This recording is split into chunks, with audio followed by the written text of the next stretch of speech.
Kaina bomaka abele likola motema mabe motika motema mabe bagolwa e 100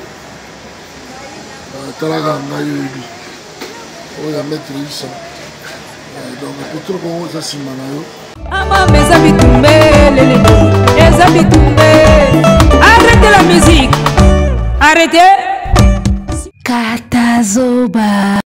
Big up la famille Ekpeyo biso wana toye Boaloudu TV Katazoba la chronique intelligente Eagle Woman la maman des aiglons na pointe na présentation et échange tes alaka ye mbote na batu tout ba olanda biso na minute oyo nebik internet ekomi moto et tous à la zala yo sala kitoko ne lengi on est ensemble y a pas de souci. Arrêtez la musique, arrêtez quoi.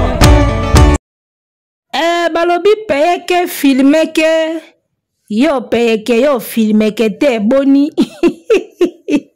toza na système a paye que filmer que en tout cas to benga na papa maman noko yaya le kitata mwasi benga muninga signaler ndekoloba Eagle Woman abandi déjà Katazoba la chronique intello nulle part ailleurs une seule adresse Boaloudu TV et pas à mon mwasi oya mbanga vision état d'esprit mwana mwasi aloba bien asola bien esprit elenda mwana mwasi azanga na ba analyse na bango azanga na ba chronique na bango yeyo balobi awa éloquence ils ont adresse nango et là la ka awa côté na biso. Voilà le charme dans le parler, l'éloquence balobi ne s'acquiert pas comme ça hein? C'est un don, il faut l'avoir d'abord et après par après ça peut s'entretenir. D'accord? Bazui wapi Eagle Woman ya boye veut dire que la maman des aiglons ya malonga, la maman des aiglons ya modèle oyo, la maman des aiglons ya boye bazui wapi mwana mwasi atonda na babinga woni mwana mwasi atonda na positivité hein mwana mwasi aza rempli na ba bonnes énergies. Nous on transmet les bonnes énergies les gars. Na Boaloudu TV, on transmet les bonnes énergies. Et on moni biso soutenir moto. Il faut m'amener Simba Kaka parce que on émet des bonnes énergies. Ah oui, ça l'a raté, baketo ebele, banini ebele te. Tolobaka la vérité. Et puis, on a transmettre la bonne énergie. Il faut que les bonnes énergies circulent. Et ça, là, bien, ça rend les choses positives. Et comme ça, on a besoin des bonnes énergies. Un être humain, on a besoin de bonnes énergies pour ma kambuita mola bien. Ah ouais, ça te o noir, o balinga kayete, o bakanga kanga, awa bloko ane zalarati. Toujours dans la positivité. Toujours. Même état d'esprit à Fali, même état d'esprit à Wata. Travailler avec David Monceau, moi je pense qu'il faut toujours David Monceau en interview. Hein. En tout cas, si vraiment je le pouvais, et vous allez bien, il faut toujours David Monceau en interview. Ah mais Kakoye Bisabiso, c'est quoi le secret? Parce que on a l'impression que les artistes qui bossent avec lui, ils ont un mental moroboé. Balora ba ferité, ba mona des mots partout. Bamona bandoki partout, bamona main noire partout, bamona mabe partout. Ils veulent toujours propager le mal. Lipata mouindo tambola partout. Non, les gars. Non. Bagolo balingi ko faire circuler mauvaise énergie. Ça va pas, les gars. Ça va pas. Faites circuler les bonnes énergies. Yango de pesa à makambo positivité. Fali est comme ça, Watanabe est comme ça. On avance. Que malgré les difficultés, mais il faut toujours garder l'esprit positif et avancer comme ça. Fali l'a compris, Héritier Watanabe l'a compris aussi. Il n'y a que lui là qui ne comprend pas. Lui ne comprend pas. Tu vois ça? Donc à un moment, il faudrait qu'on trouve David Monceau, qu'on le prenne en interview, qu'il nous explique un peu, qu'il nous explique un peu comment ça se fait, qu'est-ce qu'il injecte dans la tête des artistes que lui produit ou manage. Parce qu'ils ont un certain état d'esprit moroboya bien. Falila Watanabe, Gali Garvey, je pense que lui aussi, il a cet esprit-là, même si il a le bagamingité, mais on sait voir ça dans lui.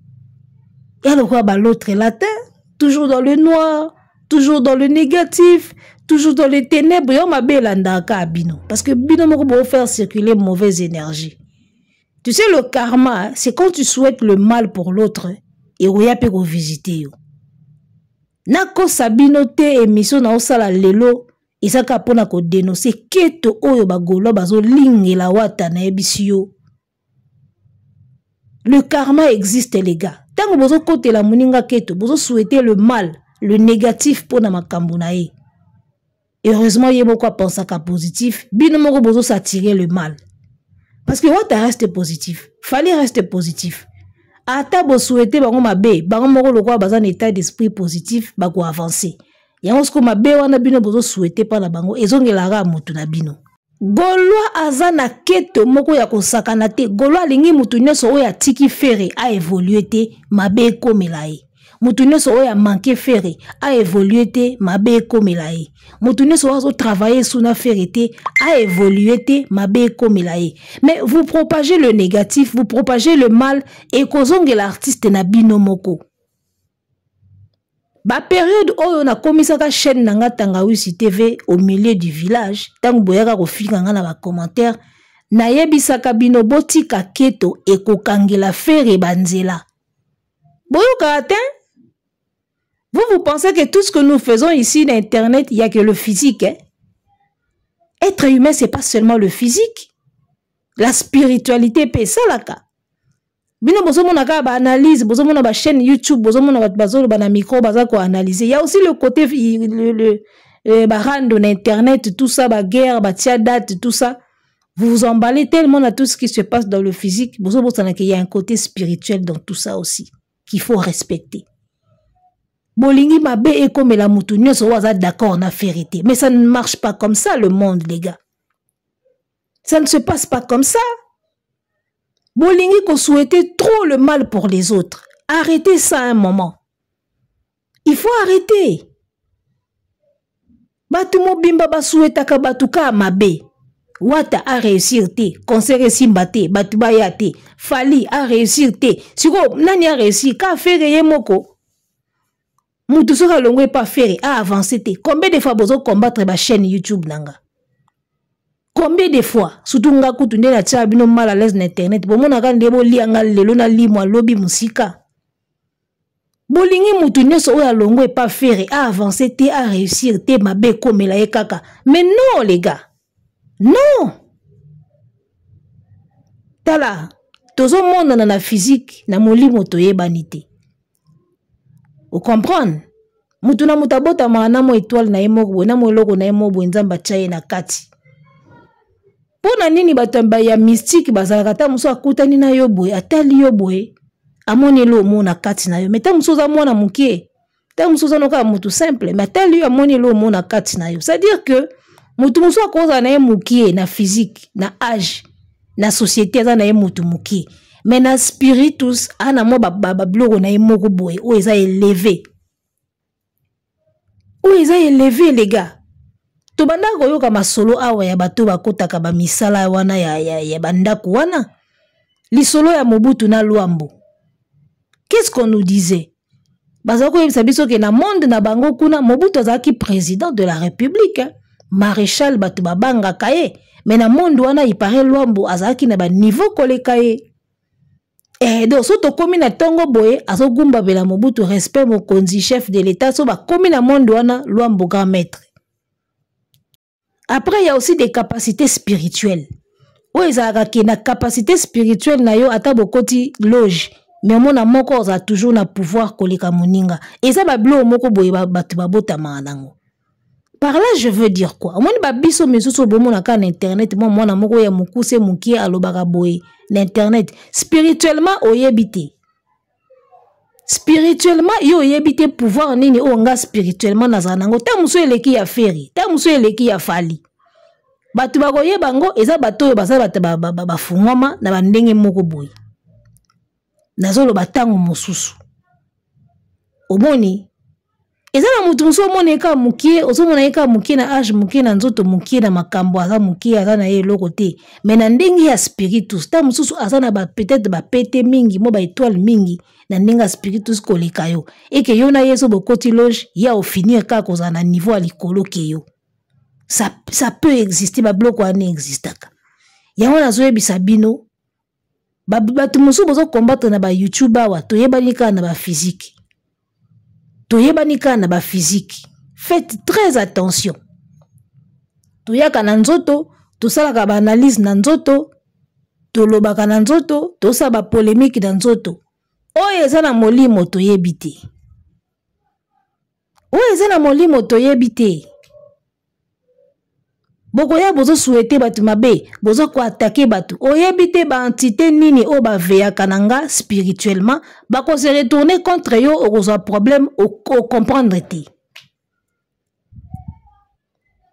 bo éviter ko sala ka batu mabe bo éviter ko souhaiter ka batu mabe eza eloko oyo moi j'ai compris très tôt ngande na vanda aboy na ko souhaiter mutu mabe te même na sia mutema nanga ata to bebani ata to sali ndenge nini eza pasi omona penanga na fandi bona mando souhaiter mabeki akufa mabezwa ye akoma na mpiaka akota pasi en tout cas eloko wana ekomela angati na sala ka penza effort na koma démon na niveau wana te parce que kindoki eza yango wana mobimba kindoki mobimba eza yango wana souhaiter le mal à quelqu'un vouloir mabe komela muninga eloko wana na sala ka yango te na vinanga parce que na yebi ki ba conséquence nango ekoyi kozala mutu musu yozo mona na physique olekie mais na monde ya molimo ta musu aza na mo ba puissance koleka yo ata bokoti loge bino mibale nzela moko ya kozala ka na moi pouvoir moko likolo likona esala mandingo wana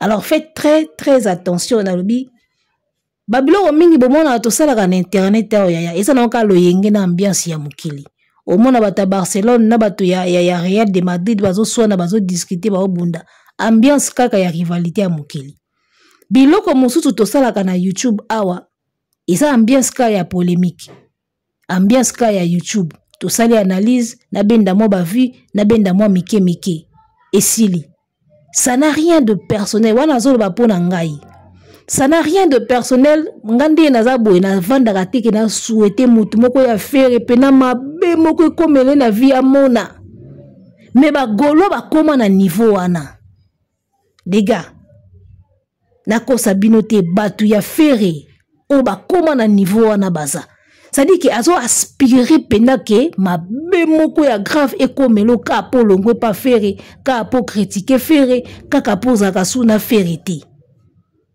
wana nde siko kindoki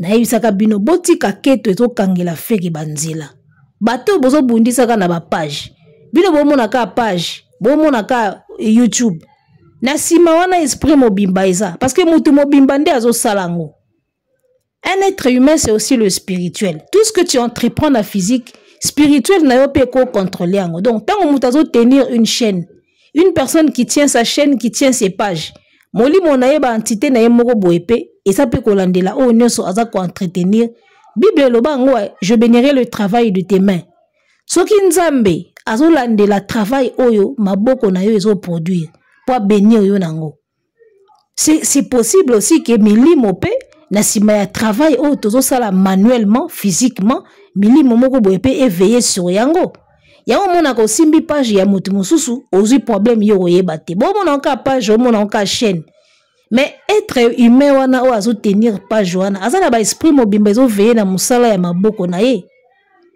ba répercussion cause la o yo oyeba te omoni apo mona bela ki kuna batuti ya sala ki accident tozo yeba te bolongola mabe na mitema to discuter na ndenge ya polémique loyale tout discuter na ndenge ya ba match na ndenge ya musique parce que sport musique makamne se kendaka bongo ya ba ambiance ya loisir soki to kotisi yango keto to kotisi yango mitema mabe les gars beaucoup regretter plus tard faire ya ozalate et wana faire ya ozalate tango koza problème na ba entité peut-être o va protéger nga pour yo zo combattre chaîne nanga faire ya ozalate bozomona nzoto oyo bozo bomaka pona ba musiciens les gars. Le jour où ça va yinde, ba musicien wana bakozala te. Surtout quand ça sera spirituel, akoya ko intervenir te. Ila makamna yo obundana nango bongo na ba entité wana nande bo osilana. Boyo kaka so bazo ebisa bino boyo kaka bino te mutu bosimbi mukili na maboko. Mukolo mukili oya kela ngo ye mutadigijaka makambo. Nasi na yebisa bino na lobi ko vanda ko souhaiter mabe komela muninga eza perte ya temps. Boyo kate oyo eza ba conseil nazo pesa ba gola parce que motema mabe bozo manifester envers concert ya Watanabe. Na mona ki yango lobi na live ya Actu du Net. Yepa ya ba papa Kous na yebisa yo ba gola bazo manifester keto moko envers Watanabe pona ba onso babi mutu ke tout héritier kufa ba ondima. C'est un danger les gars, tout comme ikuna ndenge nini. Nasi na yebisa bino na vie ko vanda ko souhaiter malheur ya muninga, ko souhaiter muninga échouer, eza maman na perte ya temps. On eza parmi ba constat onga moko personnel na sala. Constat nga na sala, c'est que soki komi moment ya mutu wana, yaya ata bozo linga ete ezaka ye. Soki nzamba fungoli déjà que année o eza année ya intel. Yaya ata bozo sepela nete ezaka ye. Et puis eloko mo et chose grave, ata mutango aza impoli. Soki nzamba sa lobi ke o moment na ye ezaka ye. Ata aza lolendo, ata aza orgueilleux, ata kabakate, ata aza maboko makasi. Soki époque wana nzamba lobi ke époque eza tana ye, yaya ezaka ye. Nasala constat wana ya omo na loba ko souhaiter mabe komela muninga, surtout mutu eza époque na ye, eza maman na perte ya temps. Ya ko sakana te, ta mususu il faut bo expérimenter ngo po bo comprendre. Eza maman na perte ya temps. Yo mona kate ba konjo baza na ba pouvoir. Peuple zo souffrir, nini bolakela bato wana te, me bazaka wana. Ezaka bango, baoka ba diriger, ozo yima ozo finga bango. Ba konjo penza, nzambe, ozo mona bango te, ba misala mabe, ezaka bango yaya, bango ka bana pouvoir. Moi c'est ce que j'ai remarqué la vie. Donc ndenge eza boy, eloko o nzambe apesi wata. Yaya, ata wata ngo aza soki impoli, eza yayi. Vous comprenez? Eza moment na ye, so babita moment ne, e komisi impoli, e komisi makammabe, ezaka moment na ye. Vous n'avez jamais remarqué ça? Mutumo bozo yinaye me yeka mutu na mbongo. Yeka mutu na succès. Bozo tuna menzambe. Nzambe bazo mona orgueil na yete. Nzambe bazo mona ki mutema mabe na yete. Nzambe bazo mona ki maboko makasi na yete. Eza ye. Moment na ye ya ko bénir ye yango wana. Peu importe oya rozala. Ezaka ye. Tango moment na ye ko leka koi ande ko mona ba répercussion na yeke nazalaka tetu. Tant nazaka na succès depuis na koya batu bakimanga wana ndia ko vivre ba répercussion na ye. Mais pendant sa période ya gloire o nzamba fungoleli ba fenêtre o nzamba fungoleli ba porte yaya quel que soit comportement na ye mabe ezaka ye na moment wana soki bo kanela ye bozela tango succès ne kosila bo banda soko ko rappeler que tango zaka na succès ozaka lolendo to sunga ote lokolo koi. Tango zaka na succès ozaka tetu doko lokoi to sunga yote. Wana sikoyo tango époque na eleki vous pouvez faire ça. Mais na moment oyo eza époque ya motu, eza inutile kotila eba énergie négative parce que ko atteindre yete. Eza likambo ba astre, eza likambo makambo ya molimo. Soki de ya motu efungwami. Ata botindeli ba onde négative et kozwa yete parce que Dieu lui-même a fungoli. Bozela tango nzamba kokanga, turu na ye eleki. Beaucoup matiko kotindeli ba so wana nde kozwa ye na moment wana. En tout cas, moi c'est ce que j'ai remarqué dans mokili depuis que nazo existé dans mokili yao. Yango moninga na souhaitaka moto mabete surtout moto oyo azo vivre époque na ye. Yaya okolemba. Okolemba. Na pesa bino ka exemple moko nga na vivango na période ya fali. Na bongoli motema yango siko na opesa siko na opesa lokwa témoignage. Au moins époque où fallait azo beta faire banda ba 2006, 2007, 2008 wana. Époque wana j'étais jeune nakino je crois na ba bleu blanc soki bleu blanc te ba début ya ba université boy. Yaya. On soutenait Ferré lokola to kufa. Qu'est-ce qu'on n'a pas souhaité de mal pour Fally et qu'est-ce qu'on n'a pas souhaité de bien pour la Ferry? Ah, ben est-ce qu'on a pu un témoignage dans tout là? Parce qu'on était jeunes à l'époque. Tu as pensé que tu as pensé à ngo anande makambo. Si tu colli avec l'âge, avec l'expérience, tu as bien makambo. Il y a un moment où on a pu un conseil, une analyse, et ça par rapport à chemin à traverser.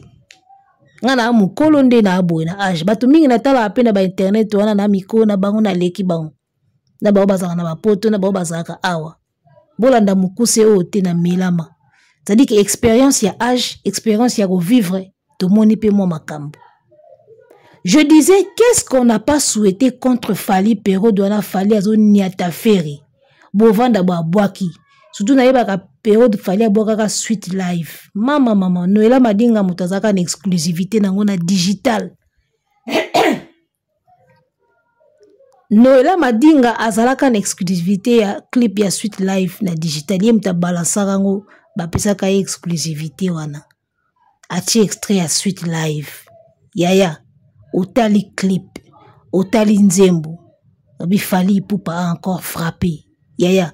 Nayoka mal moko. Les gars, qu'est-ce qu'on n'a pas souhaité contre Fally? Qu'est-ce qu'on n'a pas souhaité pour Ferry?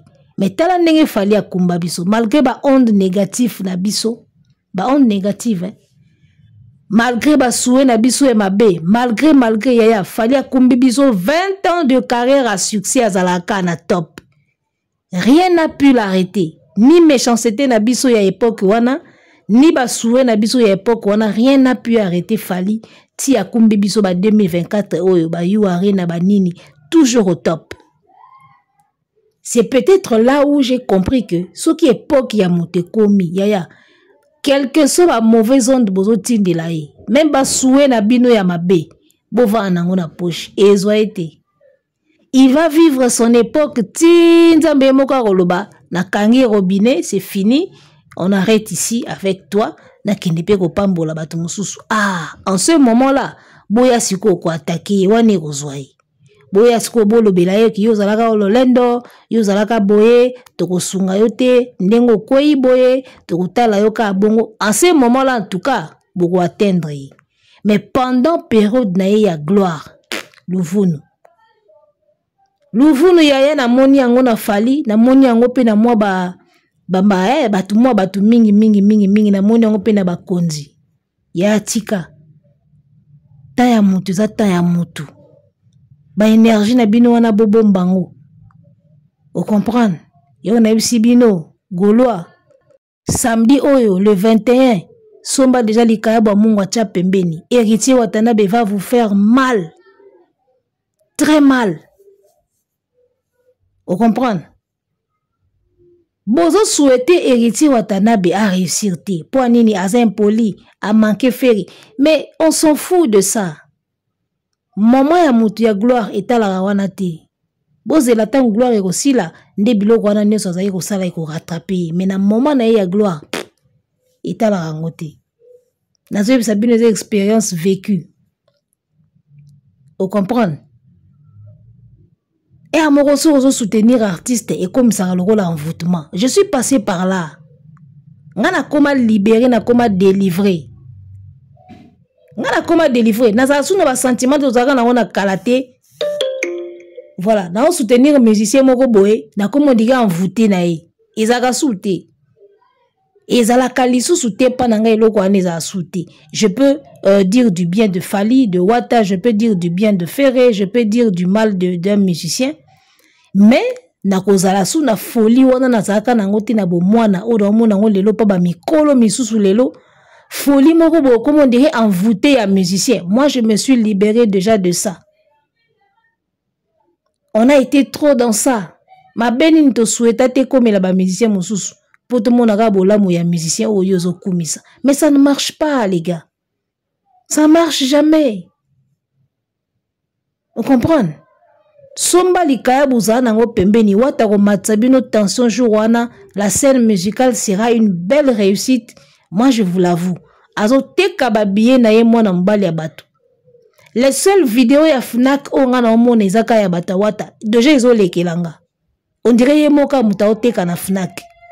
Batu nyonso bazoteka na ba Fnac, les vidéos que moi je vois avec mes yeux, mes 2 yeux vus, que moi j'ai vu avec mes yeux vus. Isaka ba vidéo ya wata. On a tcheli bino ne bandeli awa, maître wana na bosse kombo na ya zolo ba bijou wana, ba pièce robima. Na biso samedi ça va inda mabe. Les seules vidéos nga na moni ya mutazo filmer na Fnac ndenga sombi billet eza kaka ya Watanabe. Bata feri, bozo somba na Fnac ya monga fula ya matadi mayo, tozo comprendre te. Fnac ya côté nini bino boza. Et puis ndenge bozo ke na magasin bozo kuta na tate na bata wata na nzela. Nga so lekela mabe. Bozo somba billet na Fnac, bo teka mingi me bo mona na ba vidéo te. Bozo mona na ba vidéo te. Et ça va biso pe plaisir biso batakini to mona ngote. Bo filmer biso ta Fnac ya na kati. To mona eza kande boye konto ngonde yango yo. Et ça la pe bien. Bino ka monoko na réseaux sociaux ata vidéo moko ezate. Ka vidéo ndomboli na zotu na madame wana ça c'est quoi? Et ça c'est épuisé, ça aussi c'est épuisé, on dit moi en classe. Arrêtez ça les gars. Arrêtez d'envoyer toujours les ondes négatives aux autres et rozonge la féerie. Ya moment que carrière affaire ezaka na ba problème. Bo remarka ngote parce que bino ba fanatique na boza trop na ba mauvaise onde. Boza trop na ba mauvaise onde et pourquoi faire arenia qui fait chair de poule.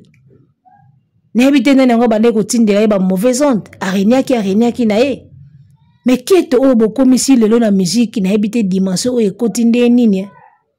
Et pourquoi kutu ba faire ba arenia ka ezaki epoko mututu banda yo ka mututu. Ben oui, et ça époque bazako yoka batutu. Mututu azo beta, mututu azo na place na e. On époque ba faire ba renia kana ba falipe je crois. Mais époque aussi ko to komi, époque pena fanatique o linga boma mutu ka pona musicien o ya komisaka mutu musu fois kufa. Nde époque to komi ya ba wata oyo. Mais c'est très dangereux les gars.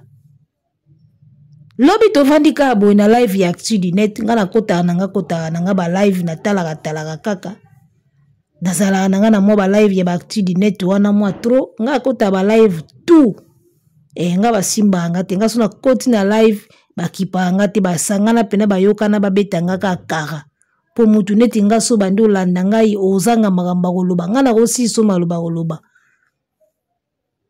ba yokana pena ka ba biye bo beta ye ka kara bo kipakete so na koti na live même ya koko pomo na kota na live ba kipa nga te. La continue live ya actu du net ba kipa ngate. Donc eza pena mot d'ordre ba pesa na pena na ba groupe ke yebo bete ka karapo ye so bo kena e pigen bo gagner te. Nga o gagner ngate o yebisa ngale tinini ya sika. Nde pe na zaraboy. La seule arme ba golo ba mona ba bunda nanga eza ka ko kipe ngate. Ba kipa ngate. Omoni kande ba kipa ngate wana ça me laisse le droit ya koloba ona lingi. Lobi to vandika aboye na live ya actu du net.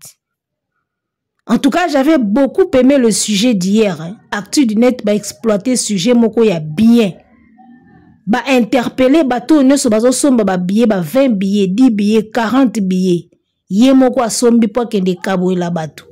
Qu'est-ce qui vous rassure que bato wana bakoya? Eloko soanelité obundelité otokelité. Bakabele ya okabela ateza 90 euros ateza 200 euros oro lemba na opo bia na okete. Qu'est-ce que tu as à perdre? Mutumusu mutabimisi mbongo bazo expliquer bagolo que c'est un danger système wana ya kosomba ba bien nyonso o bozo sala wana avec bagolo na incompréhension na bango babandi na bango kotomboka na live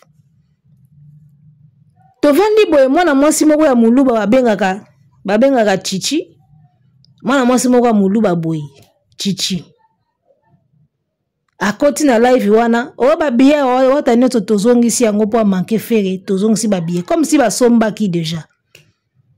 Moi ça m'étonne bolobi wata lamba lia to ya te muta somba biya wata te à quel moment bo sombaki yango o ba biye mingi ezongi ba biye mingi ya wata ba sombaki déjà ezongi pona impolitesse. Papa ale kuspe internet témoin ba kota kate ba koti na machine ba bimisa boy ba biya wata ezongi nango te. Au contraire, écoute, oiseau vidé sous ma bien d'ambo et tikala kiwana. Wata zo teka na e bien. Tala soni. Tala niveau ya ki amateurisme. ba basi musu ya baluba balimbisanga nyoso te misu basuba na mbeto eza ba genre ya bato wana basuba na mbeto soko moni mwana mwasi ana lukuta ya vis-à-vis boy yeba ke na sima na o misala mabe ko zanga te ozo kosa na eloko oyo oyebi ke en un seul clic bako kota ba vérifier et puis ba beti clic ba vérifier eza le contraire oyo kino personne te ozawana yana misala mabe na sima ba comportement wana misala mabe ezalaka na sima ba comportement ya modèle wana.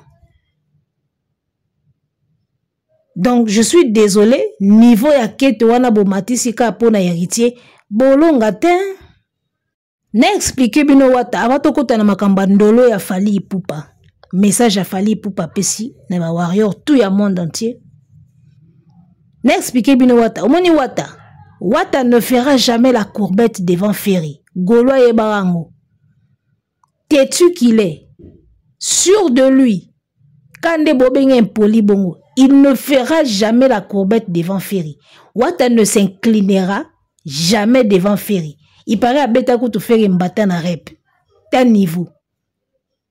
Donc, notre baba, bozela angote. Bozela kailoko wana te, obilo bolingaka, akoma a se courber, liboso Ferry. Wata ne fera jamais ça. Et pareil aussi pour les warriors. Oh, wata double discours. Oh, pour le bibido maï banini. Wata ne fera jamais la courbette devant Fally. Ils ont caractère na ils ont nengi na il y a des gens qui sont faits comme ça. Il y a des gens qui sont comme ça. Il y a des têtus dans la vie. Madame oye moko vivre ba conséquences il y a têtutesse na ye mais yo roya oye bisi eloroté. Il y a des gens qui sont comme ça. Donc eza biloko oyo bino bokoki kozela kati. Ce qui a reconnaître Fally parce que dans l'anda qui est mission na ye, il a des moments où à reconnaître Fally et puis à reconnaître Ferry. Contentez-vous de ça. Contentez-vous de ça. Il n'y aura pas plus, les gars.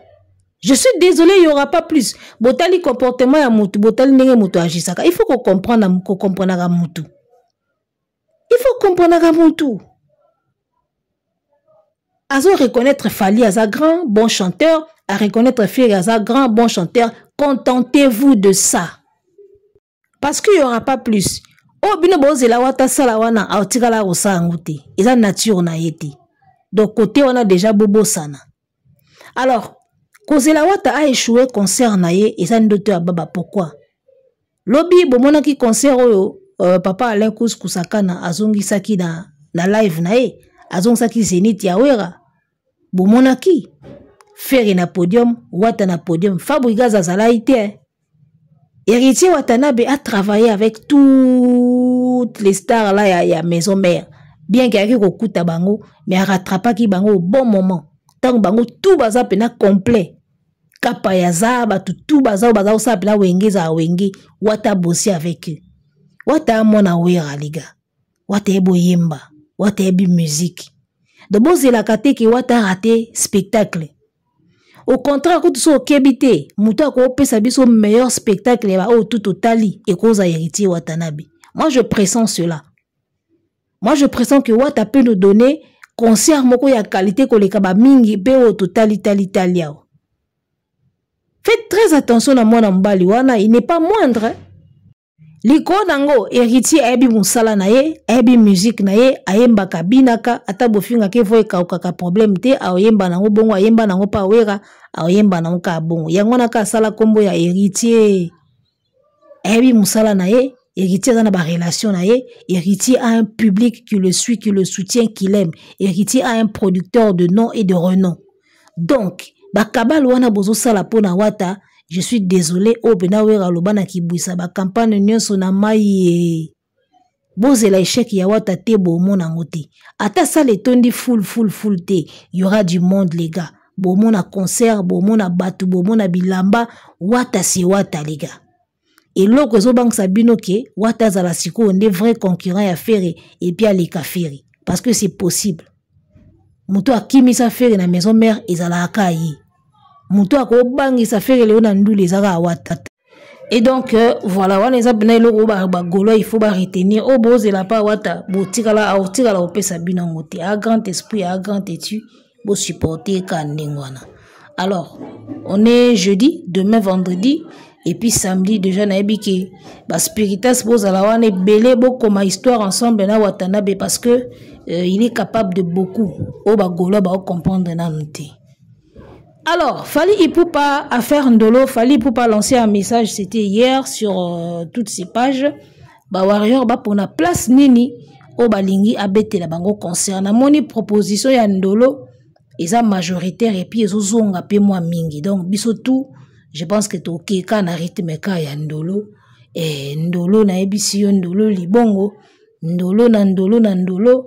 Warrior bazala wana belé il faut njoa pesa makambu et puis voilà quoi avant tourner ou après tourner et au sala kitoko na elengi. Arrêtez la musique.